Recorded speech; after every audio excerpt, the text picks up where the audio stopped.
आप सबको मेरा नमस्कार।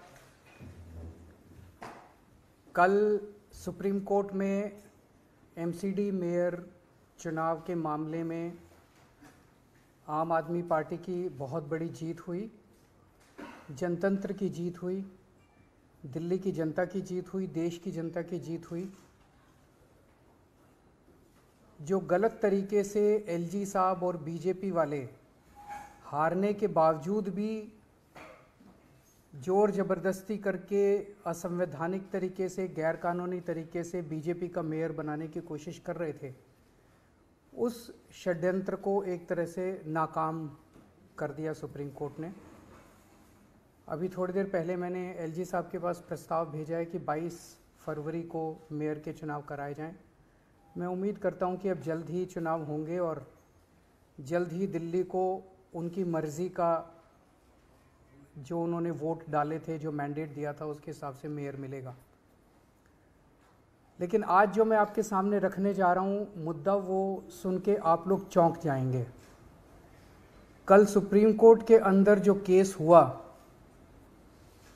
उस केस के पहले की कहानी मैं आप लोगों को बताना चाहता हूँ कि उस केस को असंवैधानिक तरीके से इन्फ्लुएंस करने की किस तरह से एलजी साहब ने कोशिश की कि सुप्रीम कोर्ट के अंदर सच्चाई नहीं बताई जानी चाहिए। सुप्रीम कोर्ट में सच्चाई बताने से रोकने के लिए एलजी साहब ने पूरी कोशिश की। शैली ओबेरॉय जो हमारी मेयर कैंडिडेट हैं, उन्होंने सुप्रीम कोर्ट में केस किया। उस केस में उन्होंने दिल्ली सरकार और एलजी दोनों को अलग अलग पार्टी बनाया, क्योंकि दोनों के व्यूज़ अलग अलग थे। एलजी साहब ने कुछ कदम उठाए थे जो दिल्ली सरकार के मुताबिक असंवैधानिक थे, गैरकानूनी थे। तो शैली ओबेरॉय ने दिल्ली सरकार को, एलजी को अलग अलग पार्टी बनाया। दिल्ली सरकार ने यूडी सेक्रेटरी को आदेश दिए कि इस केस में गौतम नारायण को दिल्ली सरकार की तरफ से वकील नियुक्त किया जाए।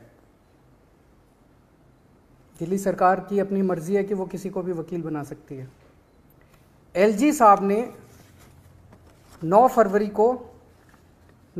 की रात को, मुझे याद है कि अगले दिन केस था, 9 फरवरी की रात को यूडी सेक्रेटरी को ये आदेश जारी किया। इसकी कॉपी हम लोगों ने आपको भेज दी है। इसका सेकंड पैराग्राफ अगर आप पढ़ेंगे तो एलजी साहब ये कह रहे हैं कि honourable lieutenant governor has desired that urban development department shall defend this petition. उन्होंने कहा, एलजी साहब ने, कि पहली चीज, आप मेरा वकील ही दिल्ली सरकार का वकील भी लगाइए। श्री तुषार मेहता एलजी साहब के वकील थे। दिल्ली सरकार के अफसर को आदेश दिया गया कि तुषार मेहता को ही दिल्ली सरकार का वकील भी लगाइए। तेरा वकील तो तेरा वकील भी मेरा वकील और मेरा वकील भी मेरा वकील। मतलब ये तो दुनिया के इतिहास में पहली बार हो रहा होगा कि दो अपोजिंग पार्टियां, दोनों अपोजिंग पार्टी का वकील एक ही होगा। तेरा वकील भी मेरा वकील और मेरा वकील भी मेरा वकील। तुषार मेहता दिल्ली सरकार का वकील और तुषार मेहता जो है वो एलजी का भी वकील। फिर इसमें लिखा है कि Delhi urban development department shall defend this petition. LG साहब उसको कह रहे हैं, अफसर को, कि जितने गलत काम मैंने किया आपको सुप्रीम कोर्ट में उसको डिफेंड करना है। आपको सच्चाई नहीं बतानी, आपको के सुप्रीम कोर्ट के अंदर मेरे सारे गलत कामों को डिफेंड करना है। एक किया। दूसरा आदेश, you should engage the services of Shri Tushar Mehta. मेरा वकील तुषार मेहता है, तुम भी तुषार मेहता को करो, तुम अपना वकील गौतम नारायण को मत करो। और तीसरा कहते हैं, counter affidavit has been file, कि तुम वहां क्या बोलोगे ये भी मैं तय करूंगा। तुम्हारा वकील ऑपोजिट पार्टी, दो पार्टियां कोर्ट में हैं। एक पार्टी अपनी दादागिरी, अपनी गुंडागर्दी, अपने पद का दुरुपयोग करके दूसरी पार्टी को कहती है कि तेरा वकील भी मैं तय करूंगा, तेरी सबमिशंस भी मैं तय करूंगा और तू मेरे पक्ष में बोलेगा। ये तो इन्होंने, ये क्या है?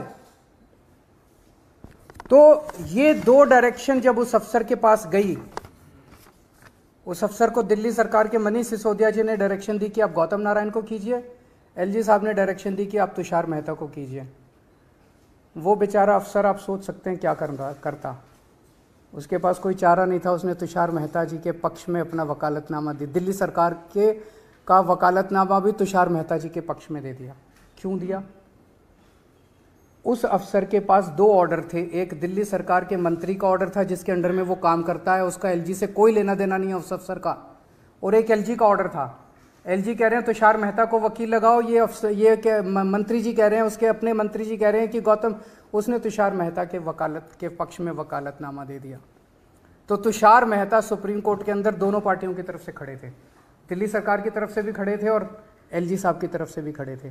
जाहिर तौर पे अफसर के यहाँ पे बंदूक रख के उसको धमकी दे के तेरे को सस्पेंड कर देंगे, तेरे को ट्रांसफ़र कर देंगे, तेरा करियर बर्बाद कर देंगे, उससे ज़बरदस्ती करके और वो वकालतनामा दिलवाया गया।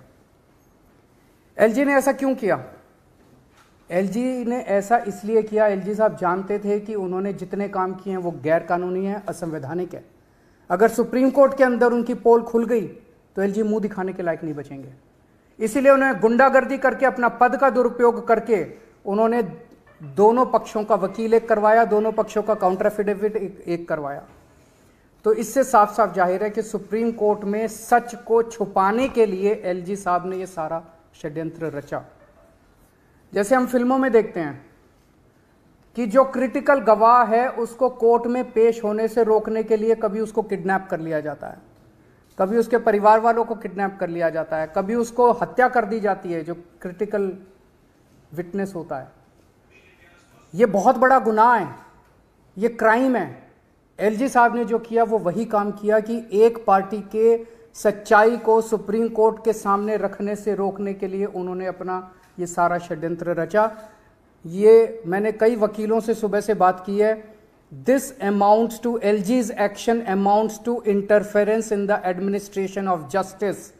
It is criminal contempt of court. LG of lieutenant governor of Delhi has committed criminal contempt of court. मैंने आज एलजी साहब को ये चिट्ठी भी लिखी है, आप लोगों को उस चिट्ठी की कॉपी भी दे दी है, और मेरी एलजी साहब से अपील है कि इस तरह से गुंडागर्दी करके दिल्ली को चलाने की कोशिश मत कीजिए। दिल्ली के कामों में, चुनी हुई सरकार के काम में इस तरह से गुंडागर्दी करके दखलंदाजी मत कीजिए।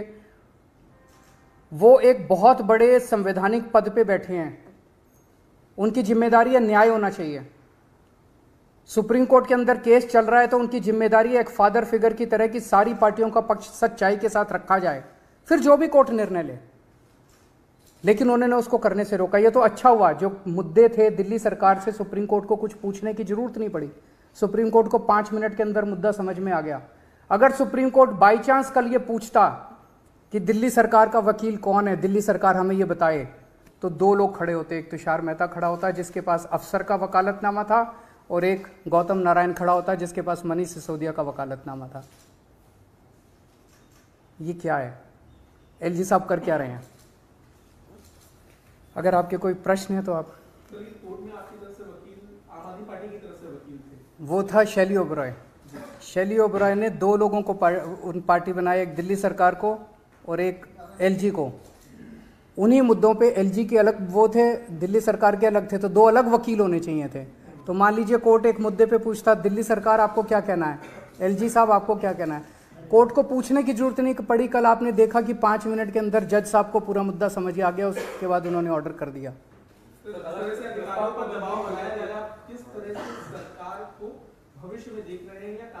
नहीं करेंगे, संघर्ष कर रहे हैं, लड़ रहे हैं।